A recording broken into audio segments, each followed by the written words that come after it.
नमस्कार, किस्सा यूपी का देख रहे हैं और मैं हूं आपके साथ दिव्या सिंह। दुनिया में आस्था के सबसे बड़े संगम महाकुंभ का आज तीसरा दिन है।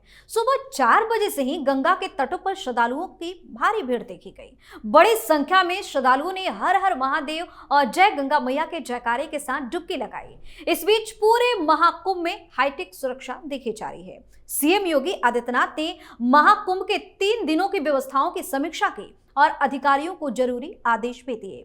इधर महाकुंभ को छोड़कर सपा प्रमुख अखिलेश यादव हरिद्वार पहुंचे और वहां उन्होंने गंगा स्नान किया। महाकुंभ को लेकर अखिलेश ने कहा कि जब मां गंगा बुलाएंगी तब संगम जाएंगे। दूसरी तरफ यूपी के संभल में 1978 में हुए सांप्रदायिक दंगे के बाद इलाके से पलायन करने वाले कई पीड़ित परिवारों को 46 साल बाद जमीन वापस मिली है। ऐसे में डीएम और एसपी सहित कई अफसर मौके पर पहुंचे और पीड़ित परिवारों से मिले। अफसरों ने जमीन पर मकान निर्माण के लिए नींव की खुदाई का काम भी शुरू करा दिया। इतना ही नहीं, बिजली चोरी करने वालों के खिलाफ लगातार एक्शन जारी है। शहर भर में हो रही बिजली चोरी के मामले में अब तक 16 मस्जिदों, 2 मदरसों समेत अन्य लोगों को मिलाकर 1400 केस दर्ज किए गए हैं और अब तक 11 करोड़ रुपए का जुर्माना भी ठोका जा चुका है। आज इसी पर चर्चा करेंगे। मेरे साथ स्टूडियो मौजूद है कैपिटल टीवी के executive editor Rajiv sir. Sir, आपका स्वागत है। धन्यवाद। महाकुंभ का इतना भव्य आगाज हुआ है, सफल आयोजन हो रहा है, लेकिन अखिलेश यादव को हरिद्वार जाने की नौबत क्यों पड़ गई? क्योंकि अखिलेश यादव दो मुहा सांप की तरह है। एक तरफ कह रहा है माँ गंगा बुलाएंगी तो हम संगम में जाएंगे, तो माँ गंगा बुलाती तभी हरिद्वार जाते।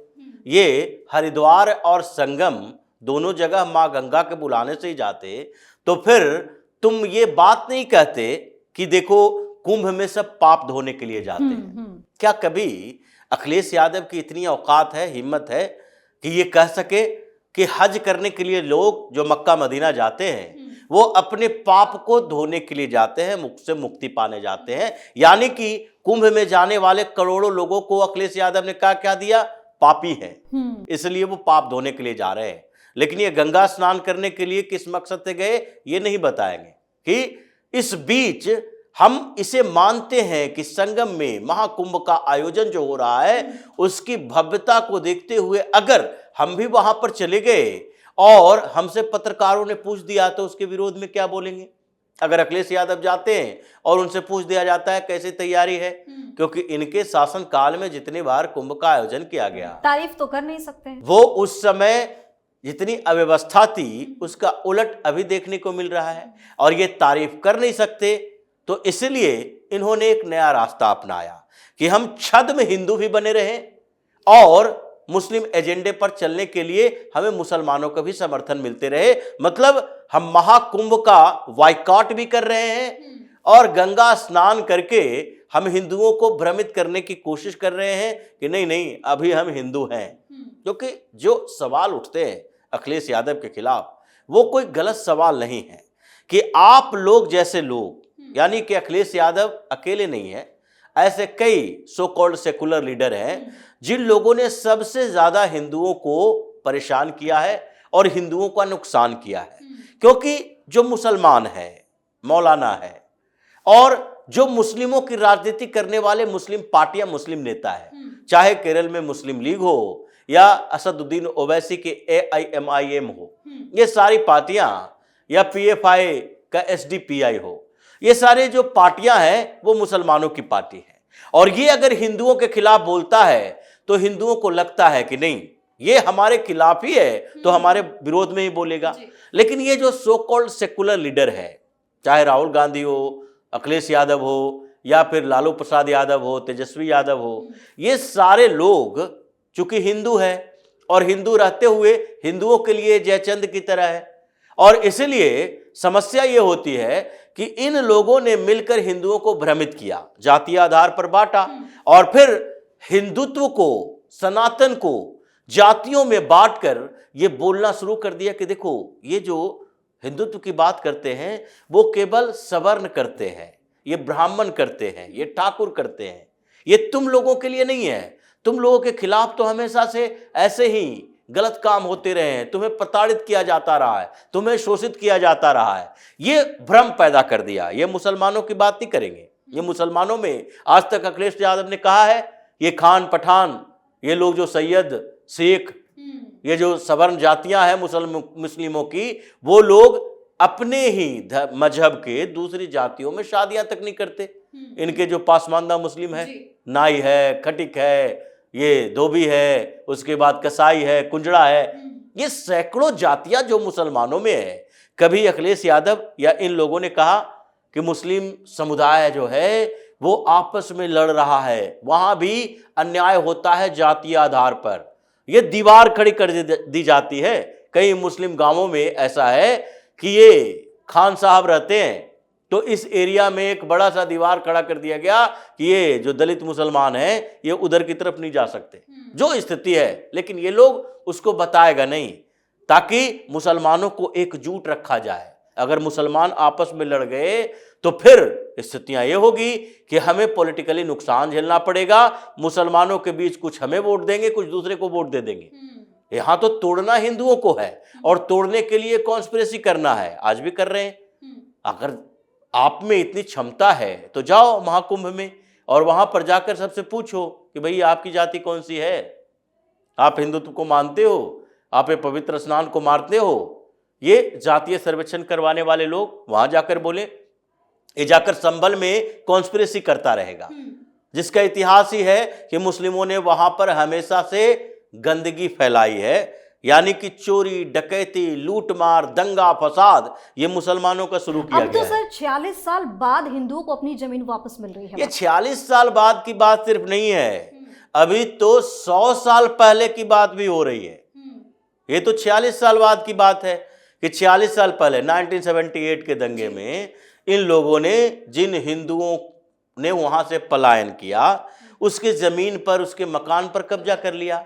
और उसके बाद सरकारें, यही जिन लोगों ने मुसलमानों का समर्थन किया उसी की सरकारें, चाहे मायावती की हो, अखिलेश यादव की हो, इन लोगों की हिम्मत कहाँ थी कि हिंदुओं को उसका अधिकार वापस दिलवाए। ये तो मुसलमानों के साथ था। तो इन लोगों ने क्या किया, उस भाग चुके हिंदुओं को छोड़ दिया, वैसे ही जैसे कश्मीर से भगाए गए थे, संभल से भगाए गए। और अब जब योगी सरकार ने देखा, इनके पास ये फाइल आई पुरानी कि देखो भाई 1978 में जो दंगा हुआ था उस दंगे की रिपोर्ट सामने लाओ और उस समय क्या क्या स्थितियां थी, किन लोगों की भूमिका थी, पूरे खानदान की कुंडली निकालो और यहां पर सर्वे करवाओ। अब सुप्रीम कोर्ट उस सर्वे से पर रोक लगा दे कि जितने वहां पर जमीन, मकान, जायदाद हैं जो गैर मजरूआ जमीन है, जिस पर सरकार का भी नियंत्रण है, जो ऐसे जमीन है जिसके पेपर उनके पास नहीं है, ये किसकी जमीन थी, ये किसके मकान थे। ये तो संभल को ऐसे बना दिया जैसे मिनी पाकिस्तान हो। ये आज की बात नहीं है। 1978 में जब दंगे हुए थे तो उस समय के फाइल तो अभी खुल चुकी है और उसी में से ये 46 साल बाद की बात की जा रही है कि इन लोगों को अधिकार मिले।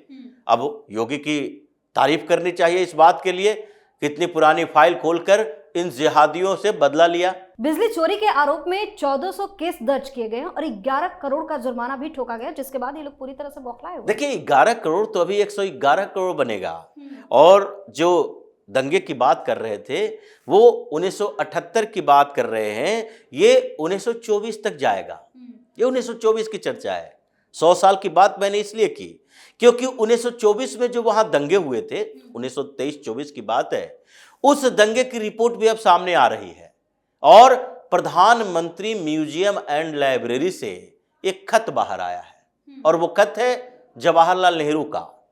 कांग्रेस उस समय ऐसी पार्टी थी जो कि अंग्रेजों से लड़ रही थी और महात्मा गांधी ने भेजा था संभल दंगे की सही तस्वीर लाने के लिए कांग्रेस की तरफ से जवाहरलाल नेहरू को।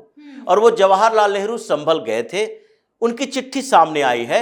12 पन्नों की रिपोर्ट उन्होंने तैयार की थी, महात्मा गांधी को यही प्रयागराज में सौंपा था। ये इतना कोइंसिडेंस है, संयोग की बात है कि यही प्रयागराज में महात्मा गांधी से वो मिलने के लिए गए थे, वहां पर उन्होंने 12 पन्ने की रिपोर्ट सौंपी थी। आज वही संभल पर रिपोर्ट, संभल और प्रयागराज के बीच कनेक्शन दिख रहा है क्योंकि संजोग ऐसा बना है कि अब योगी 1924 के दंगे की फाइल भी खुलवाने वाले हैं। उस समय जवाहरलाल नेहरू ने लिखा था कि यहां पर जो दंगा हुआ है उस दंगे में पूरी सबसे बड़ी भूमिका यहां मुसलमानों की है। हिंदू वहां पीड़ित हैं, कारण कई बताए।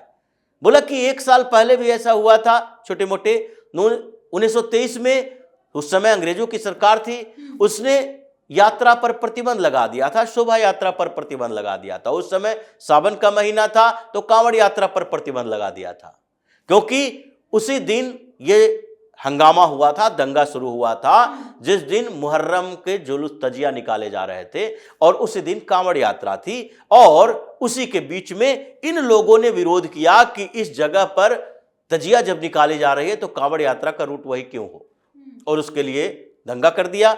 और वहां कुएं में, ये जवाहरलाल नेहरू ने लिखा है कि कुएं में हिंदू युवाओं को मारकर डाल दिया गया। और इसकी एक बड़ी समस्या इसके लिए भी थी, मुसलमान नाराज था क्योंकि वहां का एसडीओ हिंदू था और इससे पहले सारे वहां के एसडीओ मुसलमान हुआ करते थे। और मुसलमानों ने इसके लिए आंदोलन करना शुरू कर दिया था, लेटर लिखा था सरकार को, ब्रिटिश सरकार को, कि नहीं नहीं, यहां का एसडीओ तो मुसलमान ही होना चाहिए। ये पूरे उस लेटर में लिखा है और इस रिपोर्ट का हिस्सा है ये जो जवाहरलाल नेहरू ने महात्मा गांधी को सौंपा था। जवाहरलाल नेहरू जैसा व्यक्ति जो कि प्रो मुस्लिम कहे जाते हैं, ये लोग कभी हिंदुओं के साथ खड़े नहीं हुए, लेकिन चूंकि उस समय इन्वेस्टिगेशन करने गए थे और वहां के हिंदुओं की बात की थी, तो उस समय उनको मजबूरी में वो रिपोर्ट सौंपनी पड़ी, क्योंकि कांग्रेस में ऐसे कई और लीडर थे जो हिंदुओं की बात रख रहे थे। और यही नहीं, उसमें यह भी लिखा है कि सम्राट पृथ्वीराज चौहान ने यहां एक भव्य मंदिर बनवाया था और उसे तोड़कर मुसलमानों ने यहां मस्जिद बना लिया है। उसके अवशेष खत्म हो चुके हैं। आज ये चर्चा हो रही है तो ये लोग चिल्ला रहा है, आज ये बात चल रही है तो नहीं नहीं, ये शाही जामा मस्जिद तो बहुत प्राचीन काल से है, जैसे इस्लाम की शुरुआत होने से पहले से ये बना हुआ है। लेकिन जो रिपोर्ट उस समय की है उसमें भी साफ साफ लिखा हुआ है। ये राहुल गांधी शर्म नहीं आती इसको कि जवाहरलाल नेहरू ने जिस जगह को, ये अभी उस समय तो पाकिस्तान की बात नहीं थी, लेकिन इस्लामिक किला बताया था, आज उसी के समर्थन में जा रहा था राहुल गांधी और प्रियंका वाड्रा दोनों, कि संभल में मुसलमानों से, पीड़ितों से मिलेंगे। तो ये अब 1924 के दंगे की फाइल भी खुलने वाली है कि उस समय भी इन लोगों ने कैसे संभल को पूरा किला बना दिया और वहां पर हिंदुओं को भगा भगा के मुसलमान इकट्ठे होते रहे। आज उसकी जनसंख्या ज्यादा है, आज उसने कब्जा कर लिया है। ये कई रिपोर्ट ऐसे हैं जिसमें बताया गया है कि ये तो कुओं बावड़ियों के शहर ही है, जहां पर हिंदुत्व की एक बड़े बेहतरीन तरीके से भव्य मंदिर हुआ करता था और ये दूर दूर से लोग संभल आया करते थे। यही वो जगह है जहां पर भगवान विष्णु अगला अवतार लेंगे। अब सारी रिपोर्ट है, लेकिन फिर भी ये कॉन्स्पिरेटर गैंग पड़ा हुआ है। तो योगी ने अलग तरीका निकाला है। ये 11 करोड़ अभी 100 करोड़ में तब्दील होगा। सारे, एक फ्रिज और एसी भी घर में रखे हो और बिजली बिल का रिकॉर्ड देख रहे हैं, तो सबसे धीरे धीरे ये किया जा रहा है वसूल। मदरसे चलाते हो, मस्जिद चलाते हो, तो इसका मतलब ये नहीं है कि बिजली की मुफ्त में मिल जाएगी तुम्हें। तो ये एक्शन एक के बाद एक वहां पर हो रहा है। हालांकि कुंभ में जिस तरीके से आयोजन पर चर्चा हो रही है, मीडिया आजकल संभल की खबरें थोड़ा कम कर दिया है। नहीं तो जिस तरीके के एक्शन एक के बाद एक हो रहे हैं और नई नई फाइल निकाली जा रही है, उससे तो लगता है कि संभल को ये मौलानाओं से मुक्ति ये योगी ही दिलवाएंगे। जी, बहुत बहुत धन्यवाद सर तमाम जानकारी के लिए। धन्यवाद। तो प्रयागराज में महाकुंभ का सफल आयोजन जारी है। सीएम योगी खुद इस पर नजर बनाए हुए कोशिश की जा रही है कि यहाँ आने वाले किसी भी श्रद्धालुओं को कोई दिक्कत ना हो। वहीं संभल में कट्टरपंथी और मौलाना गैंग पर तगड़ा एक्शन भी जारी है। कब्जा की गई जमीन वापस लेने से लेकर बिजली चोरी के जुर्माने ने इनकी अक्ल को ठिकाने लगा दी है। किस्सा यूपी का में आज के लिए इतना ही। अगर आपने अभी तक हमारे चैनल को सब्सक्राइब नहीं किया है तो सब्सक्राइब कर लीजिए, हमारे वीडियो को लाइक कीजिए, शेयर कीजिए, हमारे वीडियो पर कमेंट करके जरूर बताएं कि आपको हमारी खबर कैसी लगी। धन्यवाद।